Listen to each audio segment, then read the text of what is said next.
Et bien voilà les enfants, c'est la fin de cette unité, c'est l'avant-dernière unité dans la méthode de Singapour. Donc je vous rappelle qu'on a parlé de la multiplication et de la division. Alors les enfants, ça c'était une introduction pour que l'année prochaine, au CE1, quand on vous parle de multiplication, de division, que vous ne vous dites pas mais qu'est-ce que ça veut dire tout ça? Donc on n'est pas rentré beaucoup en détail, c'était aussi le but dans la méthode, c'était une introduction. Mais aujourd'hui, comme on arrive en fin de leçon, on va faire la page ce que j'ai appris, pour voir si vous vous rappelez réellement de ce que vous avez appris cette dernière semaine. Alors, vous allez à la page 90 de votre fichier et on retrouve cette image avec Adèle et des sucettes.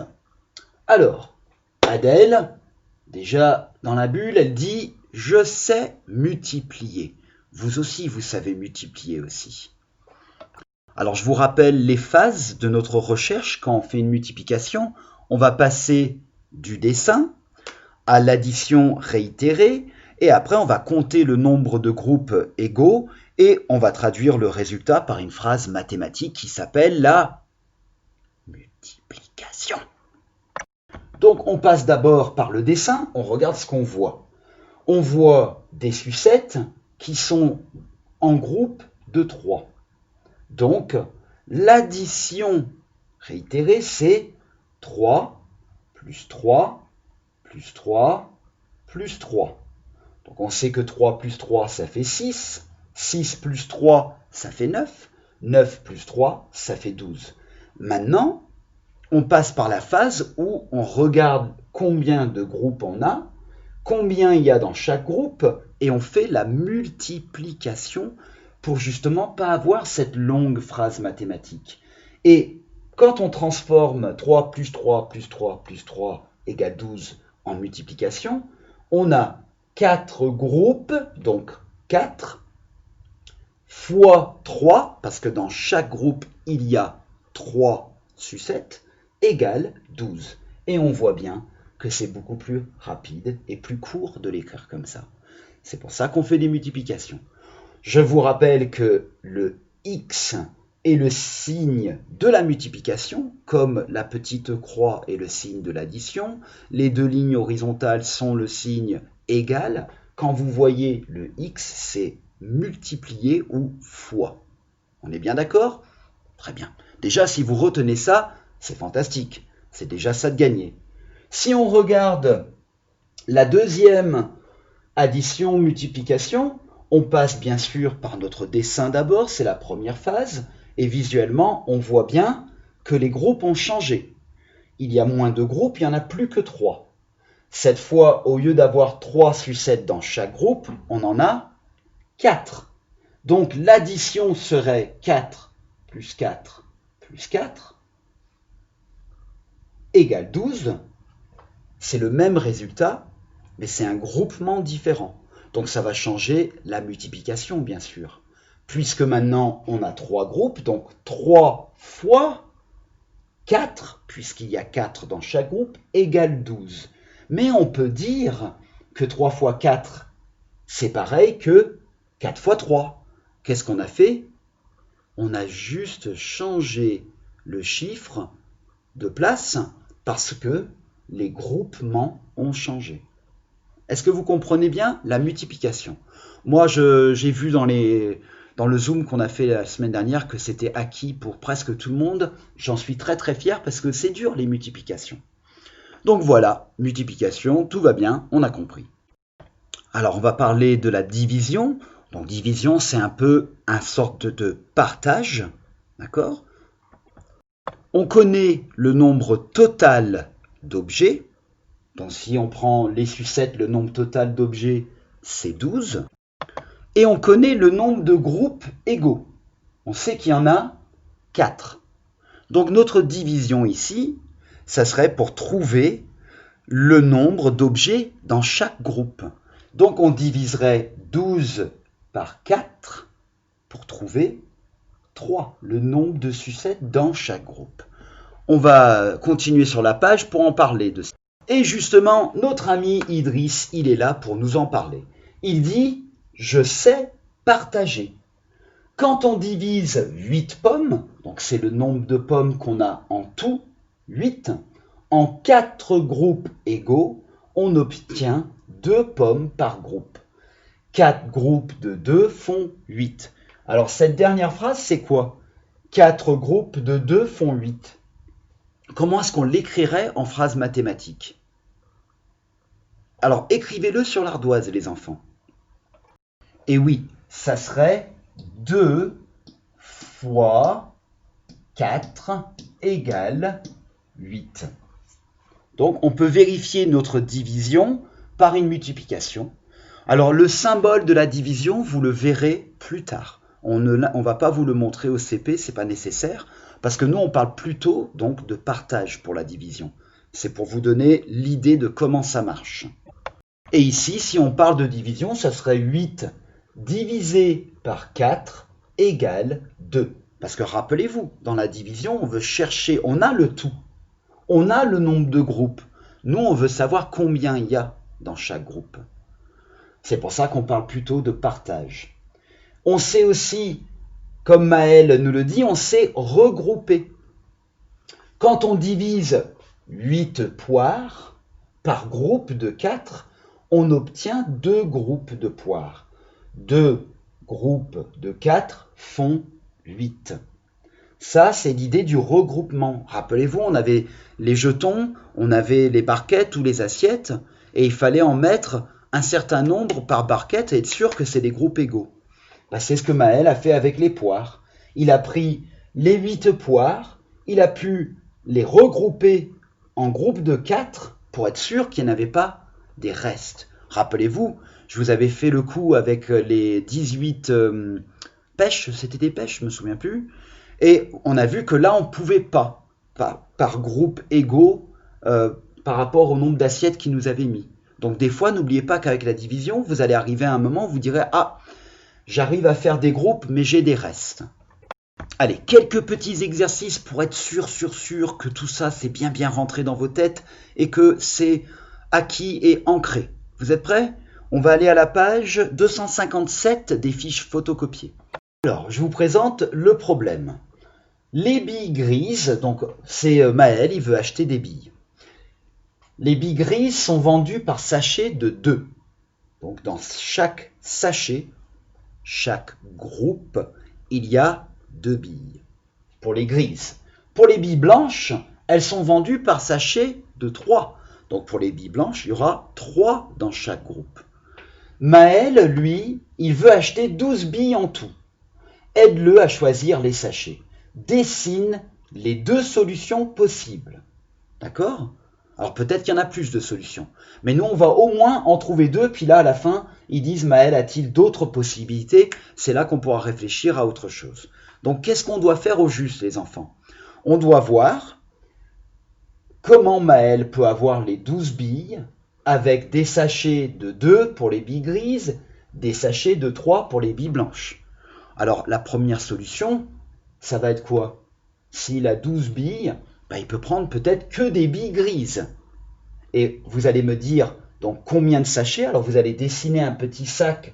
On est obligé d'avoir 2 billes dans chaque sac. C'est obligé, c'est comme ça qu'elles sont vendues dans le magasin.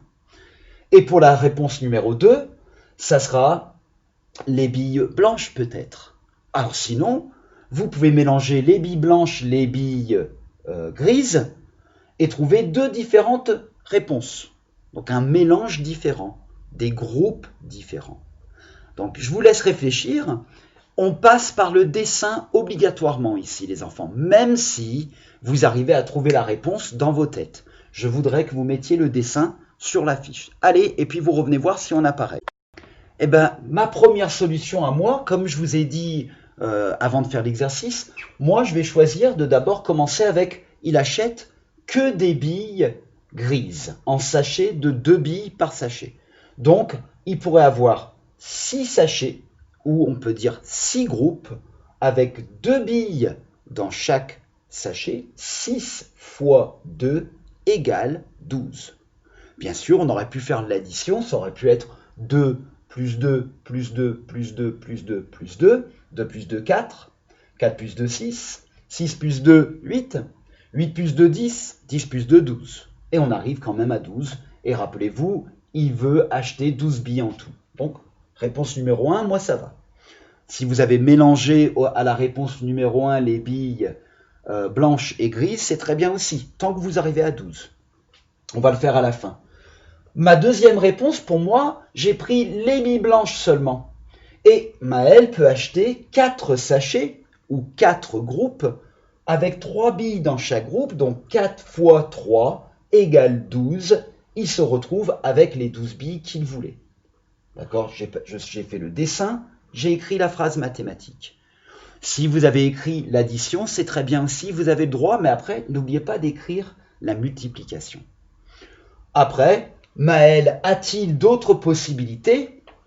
C'est là qu'on doit réfléchir s'il peut mélanger les billes grises et les billes blanches. Alors on va voir. Regardez mes loulous, il peut prendre 3 sachets des billes grises avec 2 billes par sachet. Donc on aurait 2 plus 2 plus 2. Après, il peut prendre 2 sachets des billes blanches où il y a 3 billes par sachet. Ça ferait plus 3 plus 3. On est d'accord ? Alors ici, il va falloir séparer pour la multiplication parce que ce n'est pas des groupes égaux. D'accord ? Donc on peut faire ici 3 groupes de 2.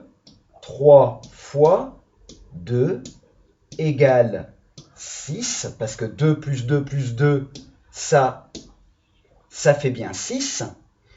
Ensuite, si on sait qu'il a aussi 2 sachets de 3 billes, 3 plus 3 égale 6.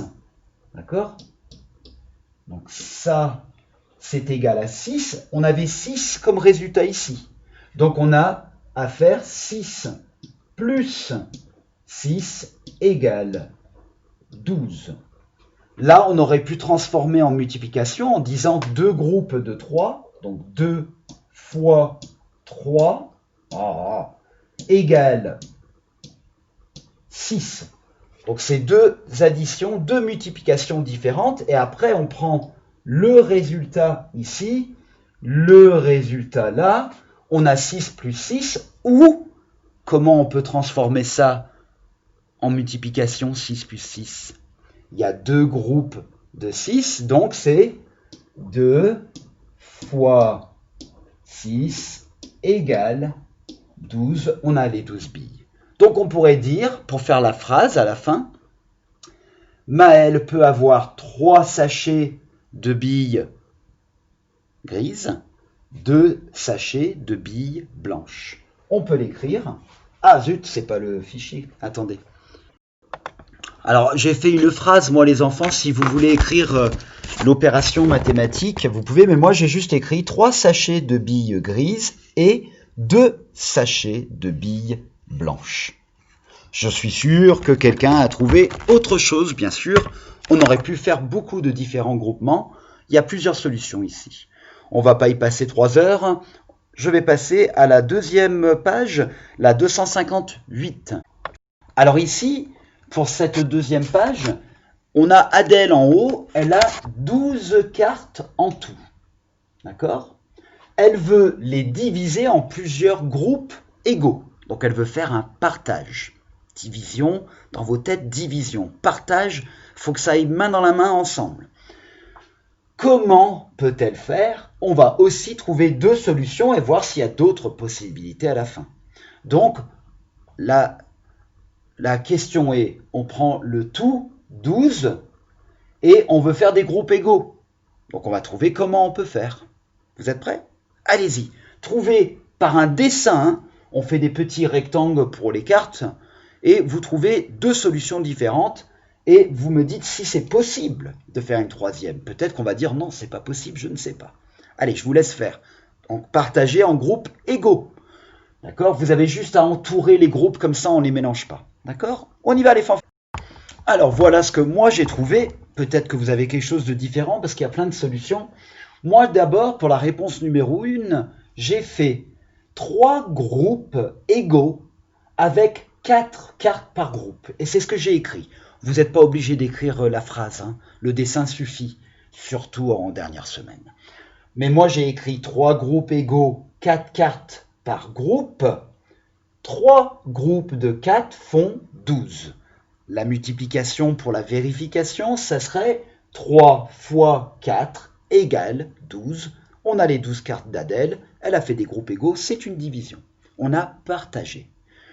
Pour le deuxième partage, deuxième division, deuxième réponse, là j'ai fait 2 groupes égaux, j'ai mis 6 cartes par groupe, et donc 2 groupes de 6 font 12. 2 fois 6 égale 12. Est-ce qu'il y a une autre solution? C'est ce qu'il demande à la fin. A-t-elle d'autres possibilités? Bien sûr, on aurait pu faire des tout petits groupes. On aurait pu faire des groupes de 3 cartes. On aurait pu faire des groupes de 2 cartes. Alors non, si vous dites des groupes de 1 carte, c'est pas intéressant. Parce que là, après, c'est juste 1, 1, 1, 1, 1 pour faire 12 groupes. C'est pas vraiment une répartition, un partage comme il faut. Mais c'est juste, je pourrais pas dire que c'est faux si vous avez fait ça. Donc, l'autre solution, allez, on va faire des groupes de 3, d'accord? Combien de groupes de 3 elle peut faire avec 12 cartes? À vous de me dire. Et oui, les fanfans, ça serait 4 groupes. Donc, on peut dire 4 groupes. Alors là, on est obligé d'écrire la phrase, hein, les enfants. 4 groupes égaux.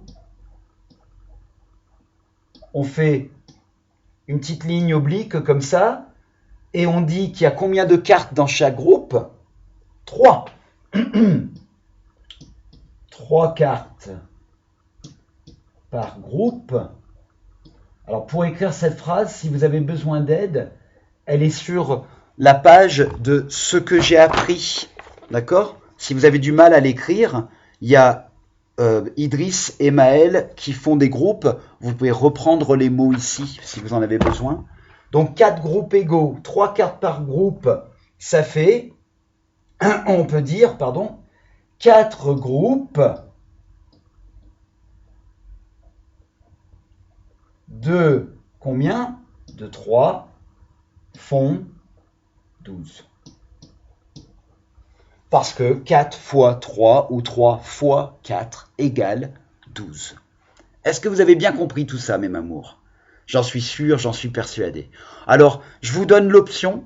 Si vous voulez faire la page de mon journal, vous êtes... Oups, toute l'écriture est reportée dessus. Vous êtes libre de la faire. On l'a pas beaucoup faite, hein, à chaque fois qu'on finit une leçon. Quand vous êtes en présentiel à l'école, on n'a pas toujours le temps. Si vous avez le temps, vous pouvez la faire. Voici 4 écureuils et 20 noisettes. Invente au choix une histoire de multiplication ou de division à partir de cette situation. Tu peux faire un dessin pour t'aider. Donc, il y a 4 écureuils, 20 noisettes. À votre avis, qu'est-ce qu'ils veulent que vous fassiez? Des groupes égaux pour que chaque écureuil ait le même nombre de noisettes. À vous de le faire. Et après, à la fin, ce que j'ai le plus aimé dans l'unité sur la multiplication et la division, et vous pouvez écrire ce que vous avez aimé. Je ne vais pas faire une correction pour ça, puisque c'est optionnel, vous n'êtes pas obligé de la faire. Et voilà, on a fini notre avant-dernière unité. Demain, on va faire une toute petite unité, c'est la dernière, sur les euros, la monnaie, les billets, pour que vous ayez une bonne connaissance de tout ça, pour ceux qui vont dans l'Union européenne, et les autres, peut-être un jour, vous allez y aller pour votre université, pour quelque chose d'autre, vous en aurez besoin, ça va vous servir. On commencera ça demain. Voilà les fanfans, c'est tout pour les mathématiques aujourd'hui. Je vais accueillir le groupe de Fluence très bientôt. Bravo les fanfans!